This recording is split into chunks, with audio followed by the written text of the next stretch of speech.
Welcome back. Part two of March 26th class. Um, Basically, the first day crammed into the third day. By the way, those of you that I have not had communication from or hadn't turned in your assignments, that is how I take attendance. And you got an absent for Tuesday. You're only allowed 3, so let's pick up the pace a little bit, folks.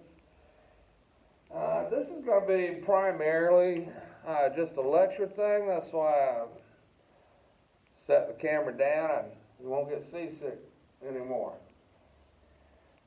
Remember why I said we're going to study Western music? Well, yes, but we have a different category to basically put it in because at the end of the quarter we will dip our big toe into the waters of Eastern music. So it's included also.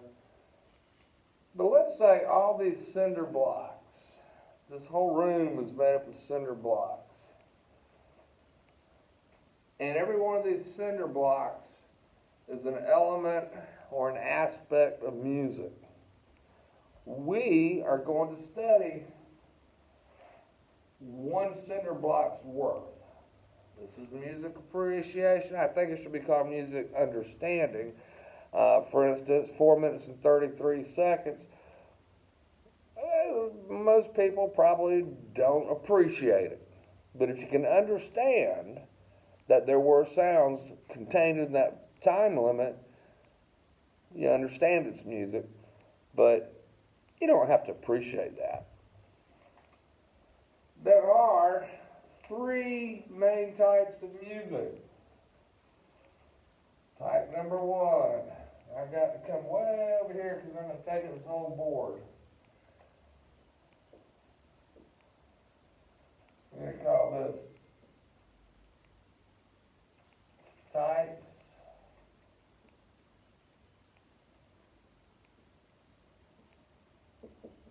I'm going to call it music. There is what's known as functional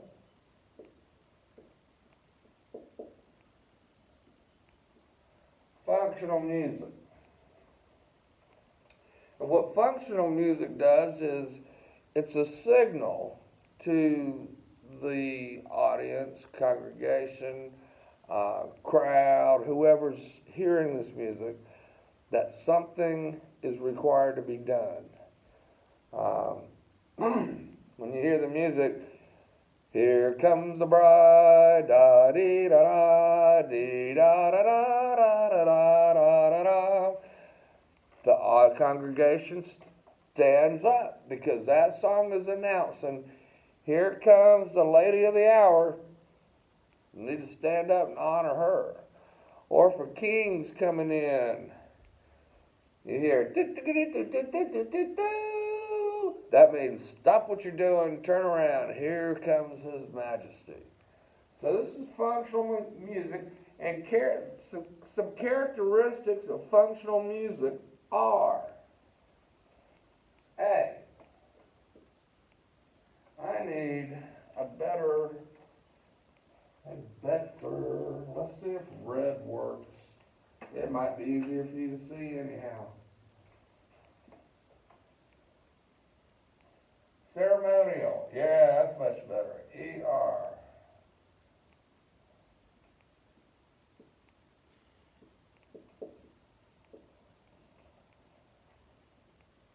That doesn't look right to spell. I don't spell well, by the way. Oh, you can't even see that, can you?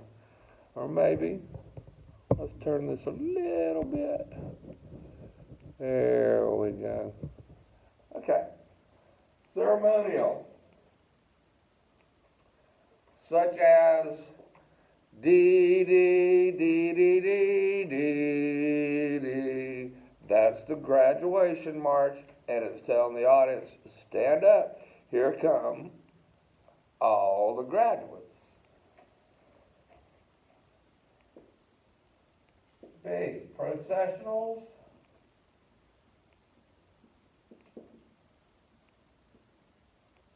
And recessionals.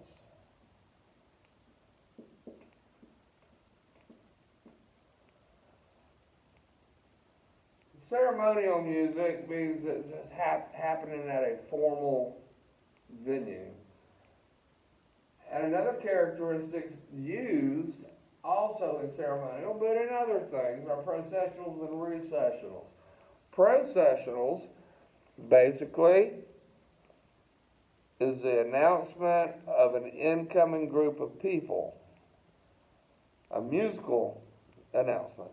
A recessional is a musical function of saying that group of people is now leaving. Elvis has left the building, that sort of thing. And moving right along, the third characteristic of functional music, these are examples. I keep saying characteristics, but they're examples.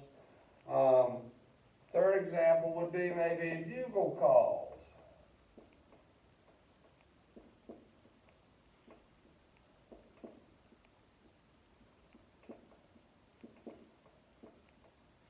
Bugle calls or percussion. Percussion, for those who don't know, are drums. Take, for instance, in the Civil War, Robert E. Lee was talking about Gettysburg, had his troops lined up almost a mile wide. They didn't have, walkie-talkies or radios or cell phones. And so when Robert E. Lee on this end wanted the people on that end to know it's time to move forward, they'd have a bugle call. Do-do-do-do-do-do. Charge! That means we're going forward. And they would have different things while they're marching, like ready your guns. Beep, beep, beep, beep, beep, beep. They're getting ready, they're marching. They're going across the big fields heading toward the north. And then all of a sudden they start getting shot at and taking damage. And so they say, whoa, let's back up a little. That's a retreat. Turn around or you're going to get your butt shot, So they used bugles and even had drum signals to tell what actions to take. Second type of music.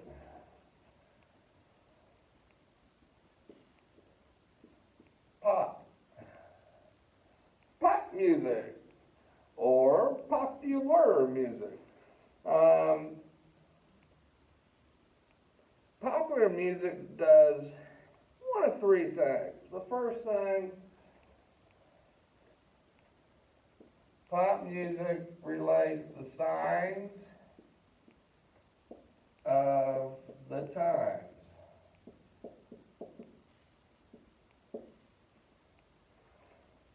In other words, there is an instance where this country believed in this and was getting upset with this country over here. They're about to go to battle. But both countries, knowing the United States is a big world power, turned and said, United States, whose side are you on? Well, there was a song out that goes, our house in the middle of the street. They're not singing about a house in the middle of the street. They're talking about the country, our house. We're going to stay in the middle of the street. We're not going to go to that side or that side. So that song, although it was very popular, it was about politics. There are quite a few songs that are political statements.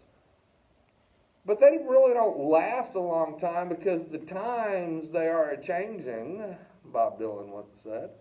The times change, and so the need for these songs dissipates. The songs just kind of go away. I bet I would bet my son's paycheck there are going to be songs about the virus we're going through. Probably already are. Second characteristic, and these are characteristics of pop music, is they're satirical. S-A-T-I-R-I-C-A-L.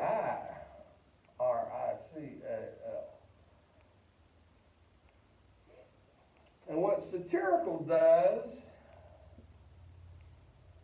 is it emits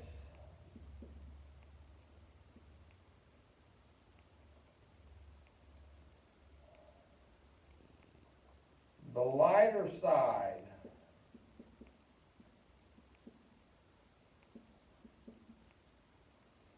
It emits the lighter side of things.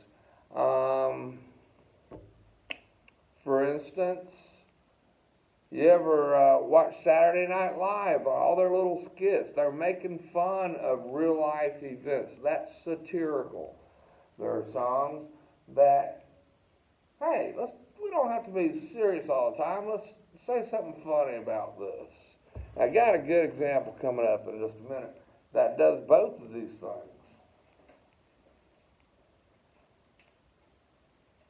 The third one is descriptional.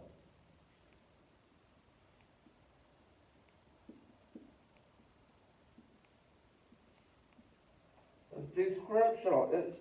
It's telling something, and usually it's telling a story. I can't think of one. Well, I'll be honest with you, I don't listen to a whole lot of popular music these days, what's out there now, so I can't pop up an example. But back when I was growing up, there was one called Harper Valley PTA, and it's talking about how this lady, it tells a story about this lady was being criticized by the school system, and so she shows up at a meeting, and she tells the dirt on everybody sitting on the PTA board, basically, Parent Teacher Association. She said, look, I'm not the only one that has dirt. You got dirt, but it tells how she did it. It told a story. I'm going to play now a piece of music that is an example of popular music. Let me get my music thing set up. I've got to type this one in because I did not prepare beforehand.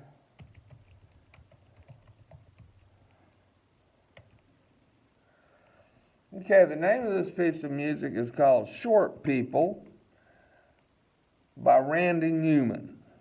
And we're listening to it as an example of pop music. Make sure you have that in your song list. And I almost said, all right, y'all remind me before I end class today to talk about your vocabulary sheet, but you can't remind me. Anyhow, this is Randy Newman, Short People. Listen to the words. Actually, I'll play the version that has the lyrics, because I want you to think about what the song means. Yeah, we got these commercials. And we all know where the skip word is. Here we go.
Okay, that was Short People by Randy Newman. I wonder what you think the song was about. Easy, quick answer, Short People, right? I beg to differ. I believe this song is about racism. Wrote this back in the 70s, right after some big racial riots broke out. What? Yeah, racism. If Randy Newman came out and started talking about the different races that, they ain't no good or whatever, he'd probably have to go into hiding because people would be after him. So he used the popular, on pop music, he was satirical. A little lighter side about racism. Saying about the signs of the times, of course, we still have racism, probably always will. I hate it, but. And it kind of tells a story, but not really. Now, let's think about it. Beginning of the song, he was talking about making fun of short people. Kind of funny. I mean, we think about short people, you got to pick them up just to say hello. That's funny, ha. Could have been tall people. You got to kick them in the knee to bring them down just so you can say hello. I don't know. But he's being silly, right? So he was silly. And then, right in the middle of the piece of music, something happened. The music slowed down. And he wasn't silly anymore.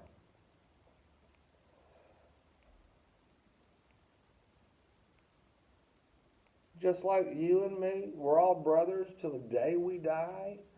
He's saying, come on, guys, let's get along. We're all the same. And it's really slow, kind of a real serious moment.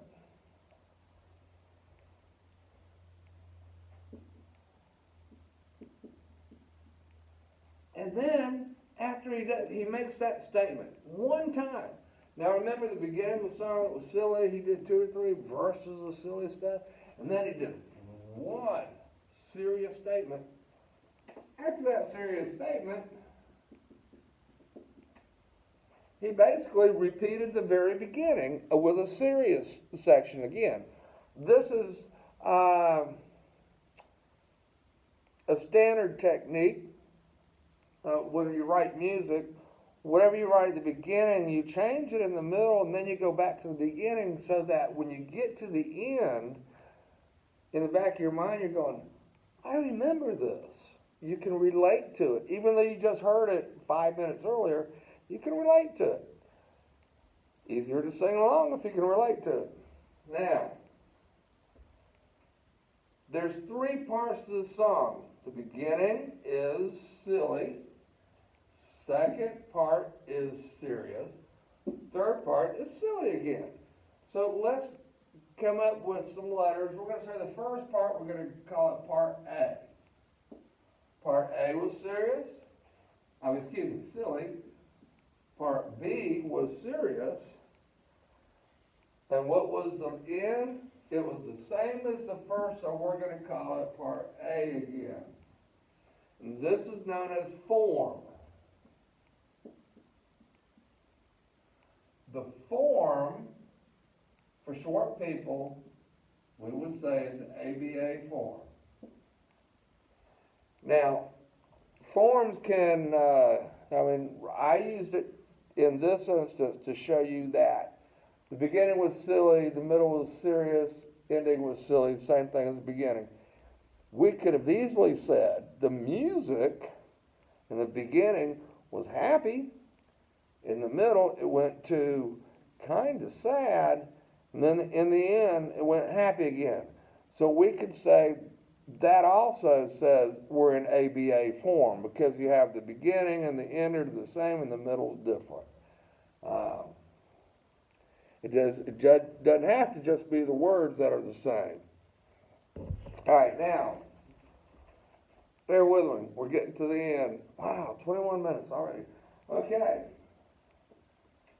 So we have functional music and pop music.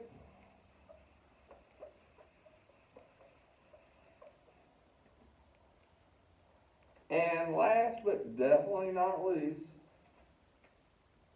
we have art music.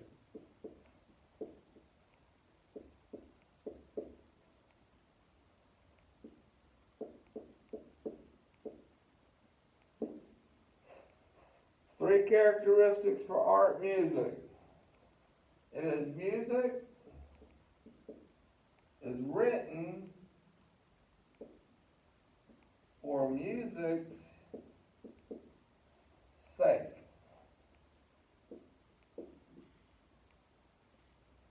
In other words, it wasn't written to honor Auntie Mary Lou or to honor the king or singing about somebody's troubles or whatever. This music was just music for only the music.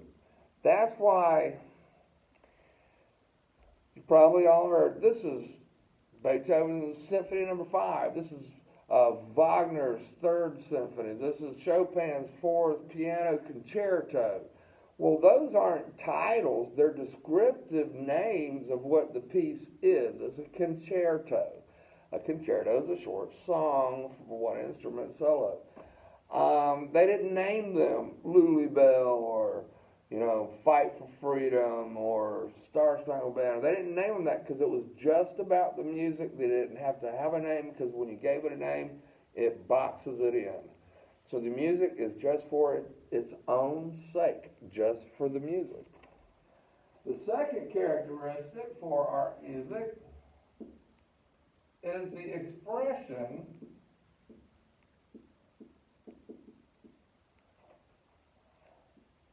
of the composer.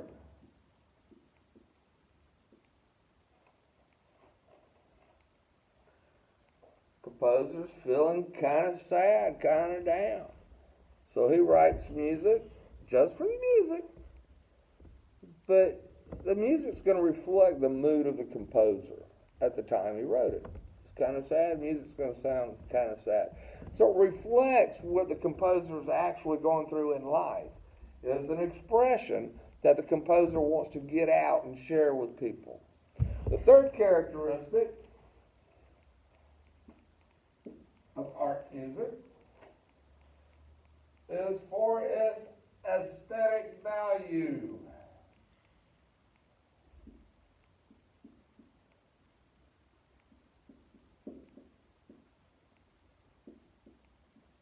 That's a V, an A, an L, a U, and an E. Doesn't look like that. It's aesthetic value.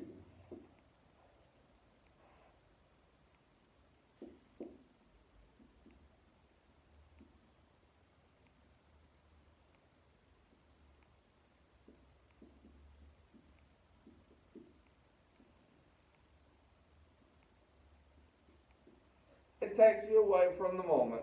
A great example of this is have you ever been sitting down on the couch watching Netflix or whatever, watching a movie or a TV show on TV?